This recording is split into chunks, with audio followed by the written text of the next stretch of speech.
Hi peeps, happy Thanksgiving if you celebrate the holiday. It's Thanksgiving morning here in the States and I'm recording just to spend a little bit of time with you guys. I thought I would do one of my most requested videos as a thank you to all of you for sharing this journey with tarot and witchcraft with me. We've been together a long time now, so I just wanted to say thank you to all of you and spend a little time with you.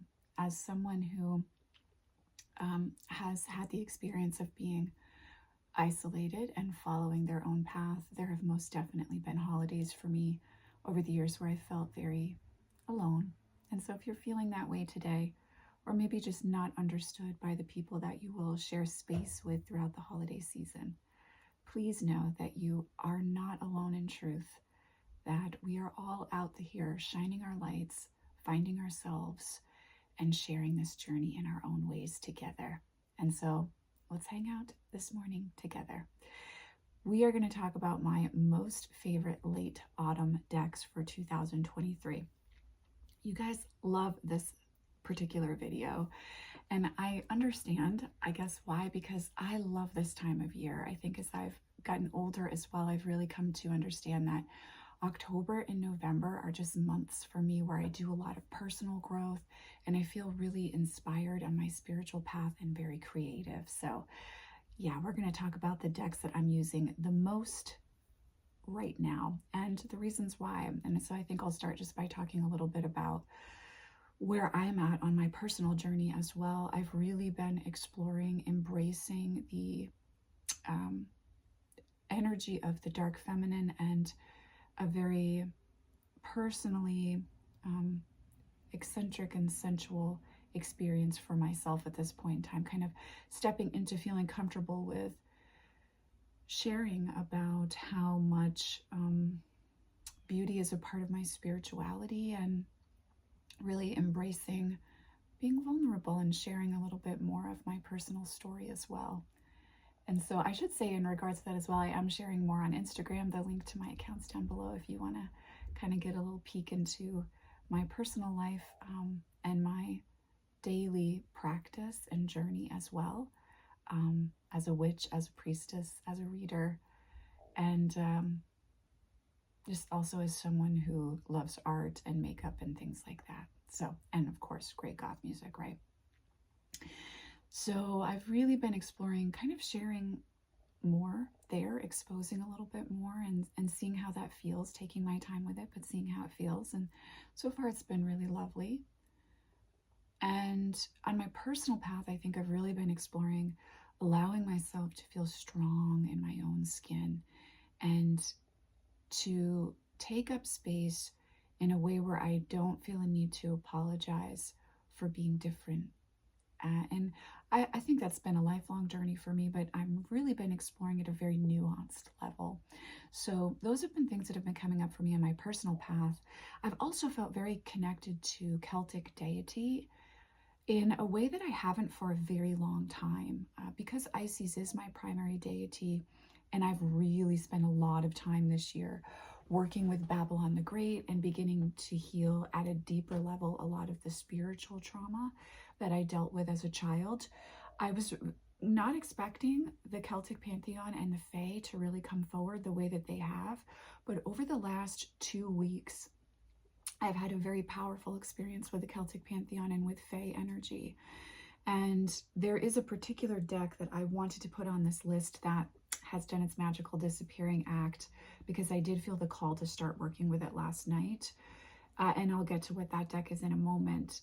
But it's a companion deck to another deck on this list. So I'll talk about that when we move into that space with it. But yeah, really this very powerful energy of the forest. And as many of you know, in September, I moved to an even more rural location and I'm very much in the woods here. And so it kind of makes sense that the Faeries have made their appearance. Also in my personal path, I found my son and I really enjoying connecting with the grandmothers. And I've talked about that on the channel a bit, but it's part of my shamanic training with my teachers way back in the day now, because I can say that because it's been that long. It's funny to think that. But as part of that experience, I had a very powerful journey with the medicine wheel and the grandmothers on the medicine wheel. And so I've always left that as an opening for my son, that we share a path where we talk about the grandmothers, we talk to the grandmothers, we honor the grandmothers. Today will be a day that we honor the grandmothers together. And I've had this really beautiful experience with him over the last few months of him sharing how he connects with them, independent of me, independent of our practice together. So I feel this beautiful merging with the Faeries and the earth and the woods and the grandmothers. And I feel profoundly thankful for that and grateful for that today, as I am grateful for all of you. And I also want to take a moment and thank the Patreon supporters for the channel. Those of you who support the channel have been ride or die, many of you supporting for years, and I just want to take a moment and express my gratitude. It's what allows the channel to keep going, and I'm also about to invest in some new lighting equipment and, oh my God, microphone as well to improve sound. So thank you all, because that makes a big difference, and I just want to take a moment and express my gratitude to you today as well. But yeah, I'm excited to share the path at this very nuanced level. And I'm also grateful that you all come along for the journey too. It's a wonderful, beautiful connection and partnership and community that we all create together. And it's such a blessing to be here. It's also been really wonderful over the last month to connect with other women who are strong in their sense of self as well. I have two friends who are very strong women, Diane and Kat, and I love both of them dearly.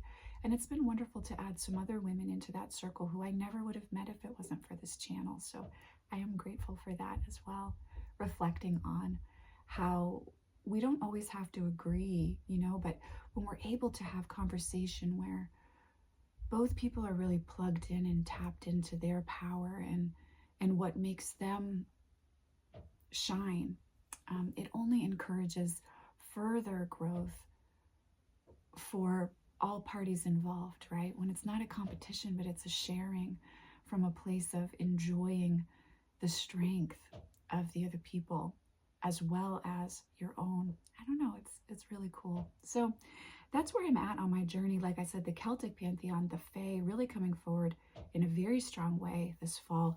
Unexpected. I'm sure there'll be a workshop from it, so be looking for that. But let's get to the list. So on the list of decks that I've been working with personally, now some of these decks have come into client readings. So if you've purchased a reading, you may have had these decks kind of show up for you. But the first one on the list is the Queen Mab Oracle by Tess Whitehurst. I'm just going to come a little bit closer to you guys.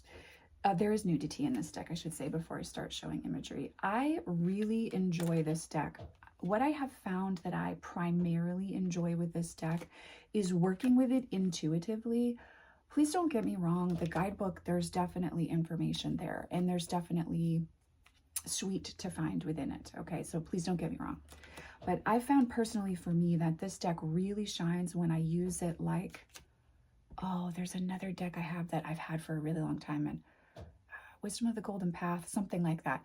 And that deck and this deck are very similar in that I kind of don't even really reference the guidebook anymore, because it loses something that it loses a sense of connection that look at this image. Does it get better than that? It loses a sense of connection that I feel with the deck when I work with it more intuitively. So this deck, I don't really reference the guidebook with. I really just work with it intuitively, especially in client readings. It's a great deck for kind of like meditative reflection and then journaling from that space. And that's what I've primarily been working with this deck around. So this is the Queen Mab Oracle by Tess Whitehurst. I really enjoy and have found it very profoundly powerful for like exploring my inner terrain, and not so much from a shadow work space, but from a space of, well, who am I today? What am I exploring? And what does my inner terrain look like at this time? How is it evolving? How's it expanding? How is it shifting? And there's also a very kind of a playful energy with this deck. I think it, oh, look at it, matches my nails, guys. Let's take a moment and enjoy that, right? It has an energy, it doesn't only hold maiden energy, but I've really been primarily feeling it in regards to maiden energy at this time. So that's the Queen Mab Oracle by Tess Whitehurst. The Kali Oracle is next on my list, and I use the pocket edition primarily in client readings now because, like, hello, does it get any better than the Kali and the Isis Oracle in pocket edition? Like, when they did that, they made my life. I can't even, there's no words. But I do like the OG for really deep personal work. And the Kali Oracle, again by Alana Fairchild, is really profound for that. I have found this deck to be, I could cry when I talk about this deck. This deck is like Tarot of Vampyres and Isis Oracle for me. It's like right up there in my top 3 of all time. I feel like I have a sister and a friend, someone who understands me better than I understand myself with this deck, and someone who is here as a truthful cheerleader and someone who's always going to be real with me. Especially if you are moving through a time of transition. So maybe you're going through a breakup, maybe you are moving, maybe you've had a career shift, maybe something you thought, maybe there's been a loss of a family member or a friend. If you're moving through a time of change, of change, of transition, of something that of a feeling of the tower, of a feeling of the rug being pulled out from underneath you, this is a wonderful deck. And if you're looking to build your self-confidence, your self-worth, your self-value, this is also a wonderful deck for this. I use this deck daily, single card draw, and I journal with what comes through, and I do use the guidebook for this deck. This Alana created, I mean, I know I just really gave her a good dressing down in my recent Medicine Heart Oracle video, but Alana really knocked it out of the park with this deck. It is profound. And I mean, you can see, well, you probably can't see because I'm blocking it by sitting here, but I have the Chamunda Kali, which I'm about to show you, framed, and it's almost always near my altar, a print of this. And I have several other depictions of Kali framed over the window here, because there's such a way that Kali, especially if you are a woman, that Kali really, it just inspires you to embrace your own fierce power and embrace the parts of ourselves that we often try to tamp down and keep small and keep contained and confined. And Kali is so wonderful at helping us break through those barriers. And this deck does this in a powerful way, but more than that, in a way that surprises me in a good way, in a loving way. This deck is profoundly loving. It's not kick-ass in the sense of like, I'm going to kick your butt. It's kick-ass and profound in the sense of encouraging and inspiring and believing in you to help you believe in yourself. So, let's see, what am I going to do next? Oh, I know which one I'm going to do next. Okay. So there's 2 decks that I've been real low-key about, and I'll explain why. But this deck, the Archetypes Oracle by Kim Krans, I picked up because I watched Tarot Shrink's video on heart opening. I believe it was a heart opening recommendations. And I, as you guys know, have a tempestuous relationship with Wild Unknown. But there was something about this deck when Tarot Shrink was talking about it that really, I was like, I think I need this deck. I will be using this deck in the year ahead reading, side note, if you purchased one of those, so get ready for it, because this deck is profound. In a way that I felt Wild Unknown didn't live up to the hype for me long term, this deck does live up to the hype for me. It's intense, it's beautiful, the guidebook is wonderful, and I feel like it really lets me access just powerful parts of myself that I might ignore or feel like I'm not able to bring her out, she doesn't get to come play. And I might even be unconsciously doing that, and this deck really pushes you past that in a very, very powerful way. So I love this deck, and it's a very strong magic and medicine deck for me. That's the word I was looking for. It's a medicine deck for me. So this is the Wild Unknown by Kim Krans. The guidebook is wonderful. The whole packaging and everything is just beautiful and lovely. So that's been a really powerful deck for me to access my own wisdom and strength, and also explore parts of myself. And in readings, it's really great for big picture, soul purpose, soul evolution, understanding, and awareness. Okay, so honorable mention on this list, of course, is always Tarot of Vampyres. I'm not going to put it on every list because I feel like you guys know I'm always working with Tarot of Vampyres every day. But also the deck I mentioned earlier was the Heart of Fairies Oracle by Brian Froud. I know it's somewhere. She'll show up when she's ready to, but I have been feeling the call to work with that deck. I always get specific card images like in my mind, in my brain, whenever I'm supposed to work with her. And I have one particular image that keeps showing up, the Thief from that deck. And so I do know she's coming in. I can't show you her today because she's gone on walkabout. She'll come back when it's time. So the Fairies Oracle by Brian Froud. Oh, this deck is everything, and I've really been feeling called to work with her in client readings and personally. She holds the energy of the Favore and the She really powerfully, and this is a tricksy deck. It's not for the faint of heart. It's not to be worked with lightly. It's very, very, very intense. It's very ancient. It's very strong, and it is an accurate representation of how I experience Fae energy on my path. So I love this deck. I love it. I love it. I love it. It's just really, really, really beautiful. It's really intense, and it really lets you connect in with the Fae. So if you are wanting to work with fairies, this is my #1 recommendation. And the guidebook is amazing. So if you are new to working with Oracle decks or tarot, that guidebook is going to be your best friend. I also really recommend working with the guidebook. And I do recommend using reversals for this deck, which you guys know I very rarely say that, but I do think this is a deck that was meant to have reversals, and it's a very powerful experience. Okay, next on the list is the Soul Mirror Oracle. I purchased this because of a mentorship package, as I mentioned recently on the channel, and oh my goodness, was this such a gift. Thank you. Thank you, thank you to the viewer and client who is wanting to use this deck as part of her journey. It's such a gift, and I really love what's brought up in the cards, because there's two perspectives. For instance, intuition, confused or clear are the keywords. And what I've primarily been doing with this deck is using it for intuitively and as journal prompts. I really like the journal prompts that are included in the guidebook. The guidebook itself, I feel like sometimes we could go deeper, but we didn't. But the journal prompts and working with the perspectives at the bottom of the deck are profound. And so if you are on a journey of getting to know yourself, rediscovering who you are, finding your self-worth, finding your value, you know, opening up to the femme fatale within you, or any aspect of yourself within you, even if you're opening up to the warrior within yourself, this is a beautiful deck for that. And so this one I've been working with personally. It hasn't really come into client readings, other than it will be in the mentorship package I'm working on, but I will be bringing it into client readings soon because it's a really strong, wonderful, beautiful deck that I'm very glad to have in my collection. So this is the Soul Mirror Oracle.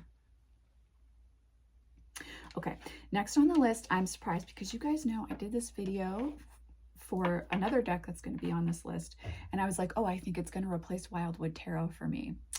And then Wildwood Tarot was like, oh, did you think that you were going to donate me? I don't think so. So Wildwood Tarot is next on the list. It really goes along with this Celtic Pantheon vibe that I've been working the last couple weeks. And there's such a contrariness to this deck, much like the Fairies Oracle, that really requires you to show up when you work with it. You cannot phone a reading in with this deck. I've been using it in client readings as well and had really clear answers and understandings and awarenesses come through in those readings.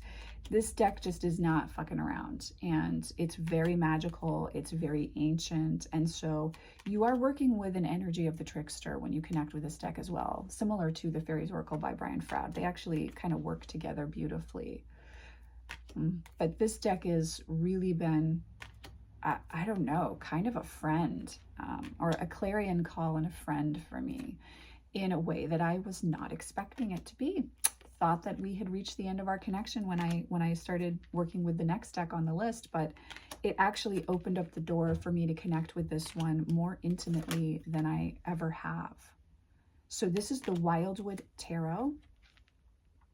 It's a very strong magical deck, and if you are working with the Celtic Pantheon or a magical practice based in that, I think you might really enjoy working with that deck. The cardstock is kind of weird, and I did have an older edition originally, and I wish I still had that one, but I had gifted that over the years. So the next deck on the list is the one that I thought was going to replace Wildwood Tarot in my collection, and this was gifted to me by a wonderful viewer and a very dear friend now. And this is the Slavic Legends Tarot. And wow, can I just say, now I know it's Slavic legends, but it really did open up the doorway to the Celtic Pantheon for me. And I have been having just really beautiful, profound experiences with this deck. It's just, not only does the artwork just pull you in like the best fantasy novel out there ever, but it also really connects you to this ancient earth-based wisdom that, oh my God. Let's just look at this for a minute. It's so beautiful. It's so I love this deck. And part of the beauty of it is I wasn't, you know, I didn't, I had a viewer show it to me a long time ago, and I liked it, but it was at investment point. I was like, I have to wait to invest. And then, you know, life happens, and I lost track of that, of coming back to it. And so then when it was gifted to me and I opened up the deck, I mean, you guys know, I did it. We talked about it on camera. Like, there's an unboxing. I really, really love this deck. Very profound readings with it, very deep awarenesses.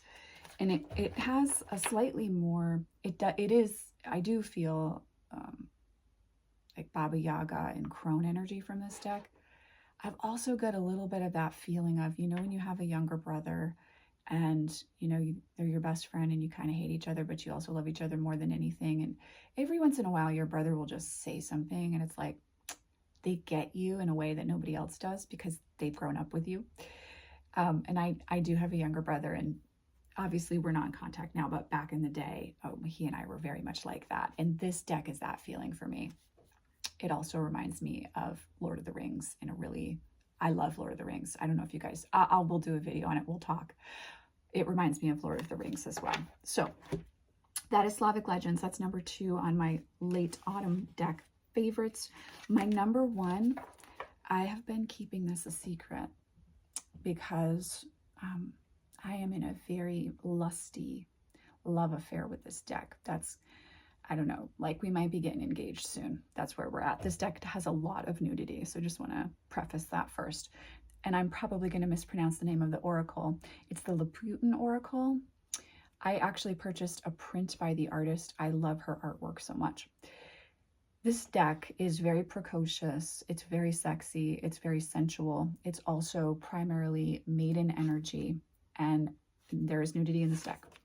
And it really encourages embracing multiple aspects of yourself, the wolf and the maiden. And it tells the story of their journey and her awakening and his awakening and their union. And guys, I haven't shared it because it's been so intimate, and the experience has been so powerful, and a very, very dear sister to me in the cards and in the journey of life had recommended it to me. And she's recommended some of my favorite decks to me over the years, and she was just 100% spot on. Now, I want to be really honest with you. It is a, hold on, I've got the box right here because I always forget. It is a Scarabeo deck. So this is what the box looks like. I have not done an unboxing because I knew it was going to be intimate and I wanted it to be my own experience. I will do a full review for you guys soon, okay? The cardstock, much like all of my Vampyres decks and my Angelarium, it immediately did this. And I've lived in multiple places and it warps. And I know someone told me it's a moisture thing. I don't feel that it is, but I do appreciate the advice. So it's going to do that. Cardstock's not great. The guidebook is like, weirdly blows my mind. Like, There's no card representation, so you have to look at your number and look it up in the guidebook. It's a little bit time consuming, but I actually really recommend working with that guidebook, especially when you're first getting to know the deck and for daily draws and journaling, because there's been a lot of wisdom that I've extracted from this deck. This is the Loputyn Oracle. I am obsessed with this deck. I am in love with this deck. It's life. It's everything. I'm using it every day right now, and just, I cannot get enough. I cannot get enough. Look at this. I mean, it's just stunning. If this artwork is up your alley, you're not going to be able to resist. But there is one. This image I just draw constantly, number 13. Constantly. But yeah, this deck's been profoundly like just this lusty, delicious, beautiful unfolding. It's like we're just taking each other's clothes off and discovering each other for the first time. Really, really powerful. Interesting that there's a lot of maiden energy here, and I am moving through the crone season here in the States. I don't know why, but I'm also here for it. It's really fun. It's fun to explore and be open to parts of yourself that are excited, adventurous, and free. And a lot of times when we, you know, as we grow and we take on responsibilities, we can get really bogged down in that and very heavy in the energy of that. And we lose track of the parts of ourselves that are still vital and want to explore and want to grow in different ways. And so these decks all have been helping me to do that. Most especially my top deck of the season, the Loputyn Oracle, has profoundly been helping me to do that. I'm so grateful for this deck. I'm so grateful for each and every one of you. Please know you have my love and support as you move through the holiday season. I'm thinking of you. I'm grateful for you. I'm happy to share this journey with you. I hope you are doing well out there in the world. I am sending you so much love and many blessings. As always, I will see you in the next video.